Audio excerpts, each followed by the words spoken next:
السلام عليكم ورحمة الله وبركاته. وجبة جديدة معانا النهاردة إن شاء الله.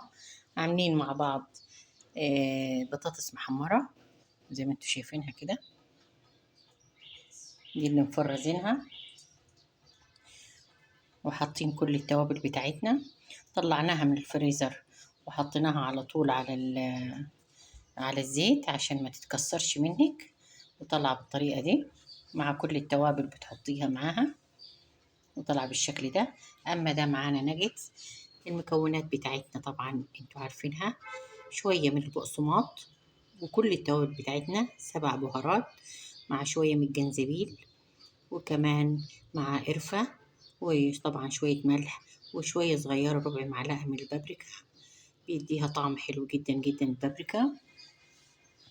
وبعد كده بتقلبيهم جامد في بعض، تعجنيهم كويس وبتكوريهم حسب الطريقة أو الشكل اللي انت عايزاه.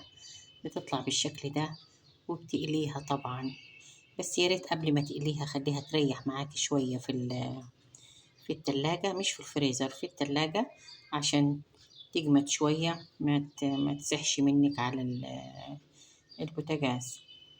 بس وبعد كده بعد ما طلعتيها وبعد ما تبلتيها وعملتيها كله معاكي، عندك شوية من الكورن فليكس ممكن بتديها الطبقة الخارجية، ما عندكيش ممكن شوية من البقسماط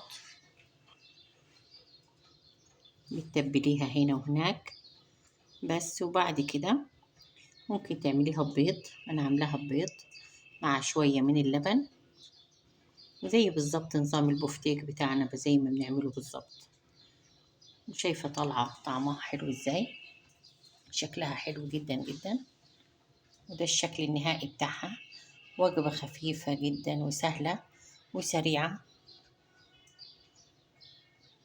ونقول بالهنا والشفا، ونصلي على نبينا محمد عليه أفضل الصلاة والسلام، ونقول السلام عليكم ورحمة الله وبركاته.